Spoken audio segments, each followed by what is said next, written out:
Où est-ce que Jésus déclare être Dieu? En Jean chapitre 10, il y a un passage qui est très très clair. Et Jésus s'adresse aux Juifs. L'équivalent aujourd'hui, ce serait de s'adresser aussi aux Juifs et aux musulmans. Regardez ce qu'il dit. Vous ne croyez pas parce que vous n'êtes point de mes brebis, comme je vous l'ai dit. Mes brebis entendent ma voix et je les connais et elles me suivent. Et je leur donne la vie éternelle et elles ne périront jamais et nul ne les ravira de ma main.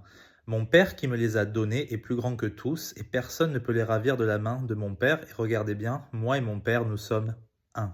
Donc si on prenait juste ces versets, ce serait très clair que Jésus déclare être Dieu, parce que qui peut oser dire qu'il peut donner la vie éternelle aux brebis, c'est-à-dire au peuple de Dieu?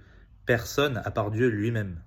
Et Jésus, il a très souvent parlé aux Juifs en utilisant l'Ancien Testament pour leur faire comprendre qui il est. Il n'a pas dit « je suis Dieu, adorez-moi », c'est ridicule. Il voulait plutôt faire naître la foi dans leur cœur. Regardez Psaume 95 qui fait parallèle avec ce passage. Venez, prosternons-nous, inclinons-nous, fléchissons les genoux devant l'Éternel qui nous a fait, donc c'est Dieu ici, car il est notre Dieu, nous sommes le peuple qu'il a fait paître et les brebis qu'il conduit. Ésaïe 43, 3, même avant que le jour fût, je le suis, donc ça rappelle ce que Jésus va dire, hein, avant qu'Abraham fût, je suis, et personne ne peut sauver de ma main, je ferai l'œuvre qui l'empêchera.